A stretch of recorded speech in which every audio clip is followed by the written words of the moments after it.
Hello and welcome to today's lesson. Make sure you have a notes page ready to go so that you can take notes as you watch. When you are done, just like always, you'll show me the notes to get the homework assignment. So today, our objectives. Mathematicians will be able to graph linear equations using intercepts and will be able to write linear equations in standard form. So we do have another form. So far we have learned slope-intercept form, point-slope form, and now we have our standard form as well. So, some vocabulary. The x-intercept is the x-coordinate of a point where the graph crosses the x-axis. So the y-intercept should be something that's already in your mindset as we are working with graphing. But the x-intercept is the same thing but on the x-axis. So the y-intercept is where it crosses the y-axis, the x-intercept is where it crosses the x-axis. Standard form of a linear equation is ax plus by equals c, where a, b, and c are all real numbers and a and b are not 0. Okay, we're going to work with these when they are not 0 here at first. So let's take a look.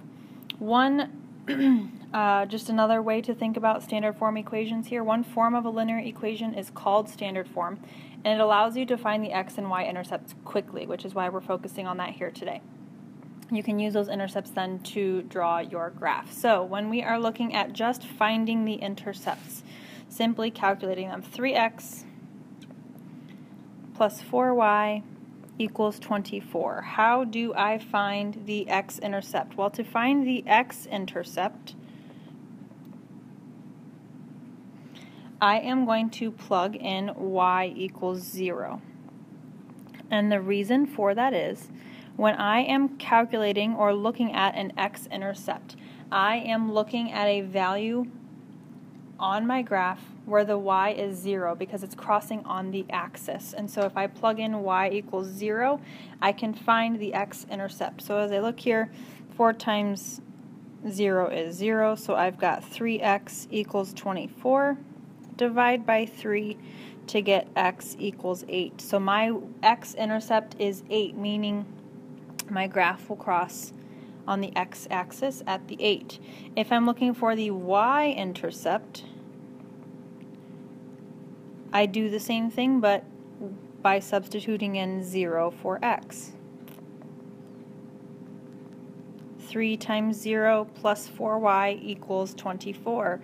Simplify here, 4y is equal to 24 because 3 times 0 is 0.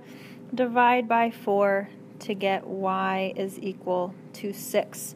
So in this first problem, I have an x-intercept of 8 and a y-intercept of 6.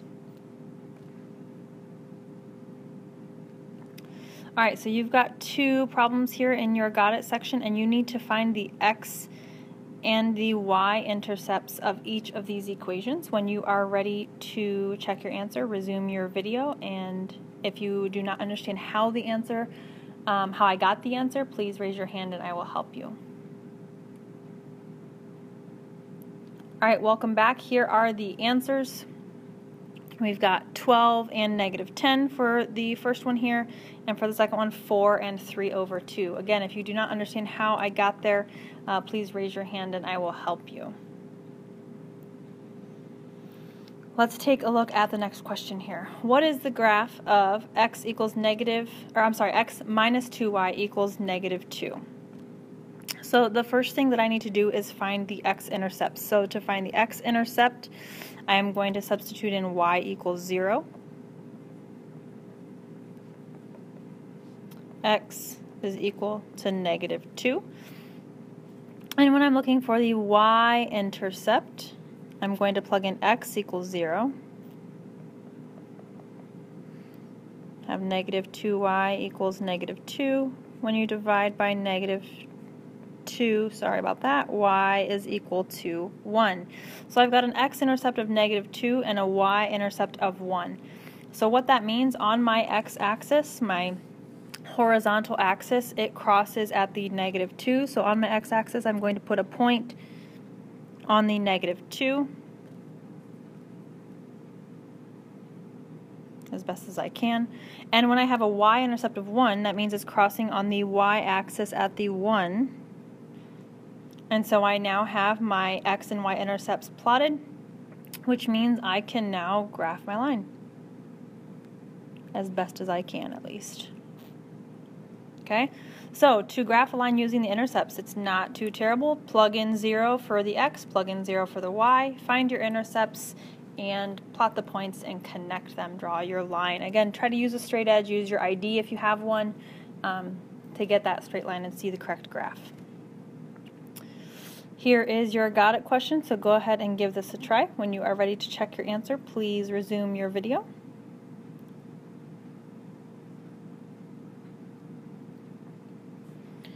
Alright, welcome back. Here is the answer for the got it question. If you do not understand how I got the line that you see in front of you, please make sure that you raise your hand and I will come and help you.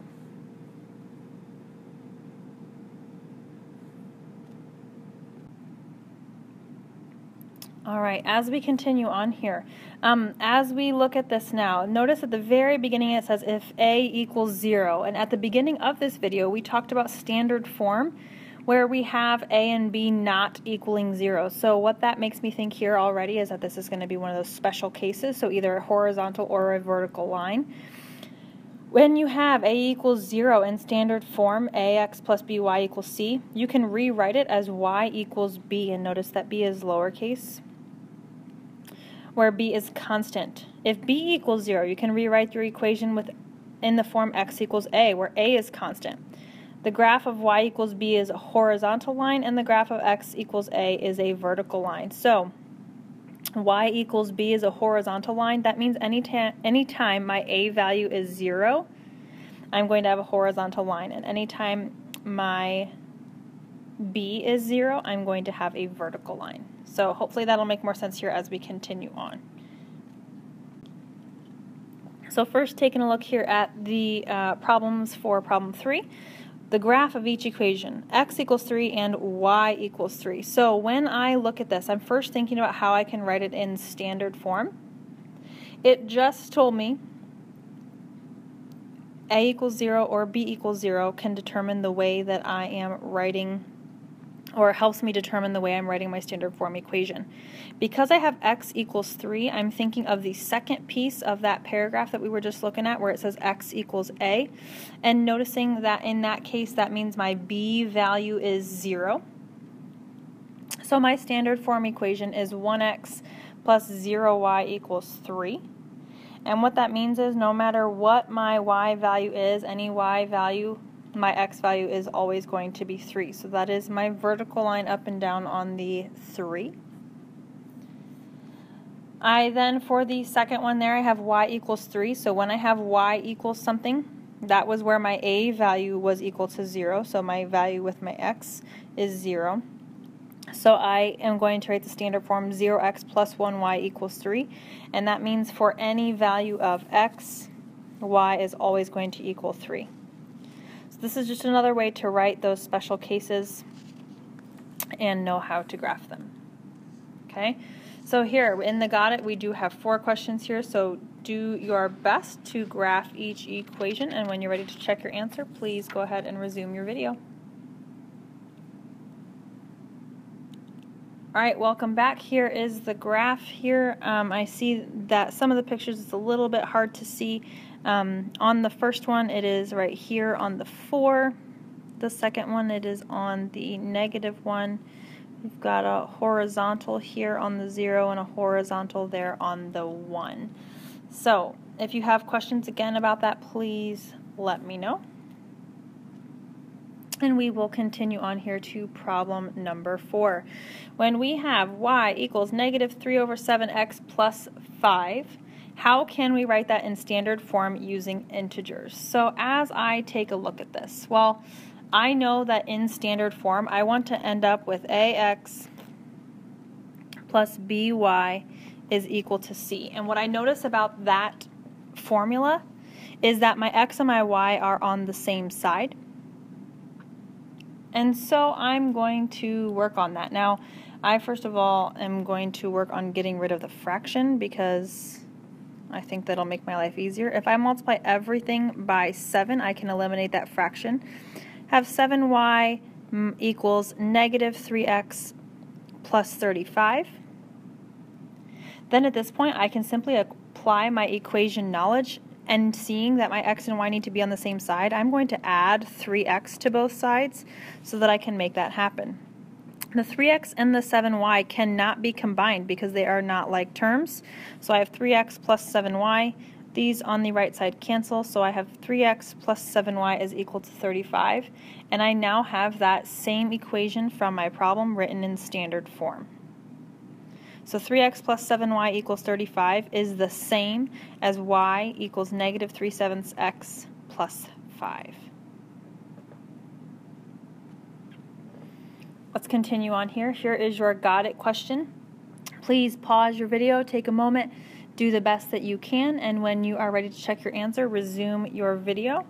And if you have questions, let me know.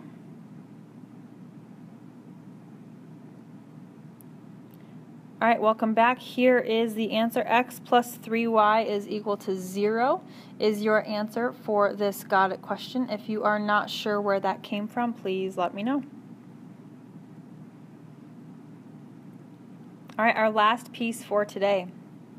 A media download store sells songs for $1 each and movies for $12 each. You have $60 to spend. Write and graph an equation. I did not include a graph, I apologize. Write and graph an equation that describes the items you can purchase. Alright, so how can I start this? Well, when I am looking to figure out, okay, what's going to be happening here? I know that in this unit we've been talking about slope-intercept form, point-slope form, things that we are graphing. So I know that most likely I'm going to have x and y in my equation. So when I look at this, if I look at my problem, downloading songs for $1 each and movies for $12 each, I think that songs and movies are going to need to be my x and y here. So as I look at this, if x is my number of songs and y is my number of movies, well, I know that each song is $1, so 1x, plus my $12 each for my movies, 12y, and I have a total of $60. So right there, I've got a standard form equation. 1x plus 12y is equal to 60. Well, how can I graph that then? Well, as I look at this, I can go ahead and find my intercepts by plugging in 0 for each of my variables. To find my x-intercept, I can plug in y equals 0 and get 1x is equal to 60, so my x-intercept is 60. I'm going to come up here to the top right here to find my y-intercept. 0 for x plus 12y equals 60. I've got 12y equals 60, and when I divide by 12, I get y equals 5. So I have an x-intercept of 60 and a y-intercept of 5. So as I look here, I'm going to keep my y-axis counting by 1, so 1, 2, 3, 4, 5. My y-intercept of 5 gets plotted right there. But my x-axis is going to need to count by something different because I cannot go up to 60 with my graph the way that it is. So as I look here, maybe I will count by 12s. So 12, 24,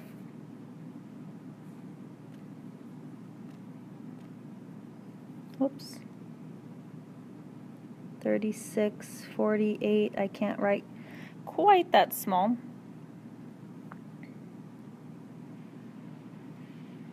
And 60 and 72. Sorry about that. And so as I look here, hopefully you can kind of read my numbers, but my x-axis I am counting by 12. So when I'm looking at an x-intercept of 60, it's going to be plotted there, and my line will look like that. Now, as I take a look at the line that I have drawn, a couple things that I do want to point out to you. Will this graph continue below the x-axis? As you think about that, will it continue below the x-axis? Does it make sense to have negative values? Does it make sense to have negative songs or negative movies purchased in this problem? And the answer to that would be no. So as we're looking at this line here, we are looking simply in that first quadrant where we've got those positive values, because it does not make sense to have negative movies purchased or negative songs purchased. All right, for your got it for this question, we are referring back to problem number 5. In problem 5, suppose the store charged $15 instead of $12. So how does that change your equation? And then what is reasonable? So go ahead and give that a try. When you're ready to check your answer, please resume your video. All right, so here are your answers. If you have any questions about this, please make sure you raise your hand and ask for help. When you are done checking that one, it is time here for your homework. I do have this summary slide, which can just give you some helpful hints here over the forms that we have discussed so far. We've got our slope-intercept, our point slope, and our standard form. Standard form today specifically looking at those x and y intercepts. So if you need that, you're welcome to leave this up as you are working today. Please show me your notes and I will give you your homework assignment.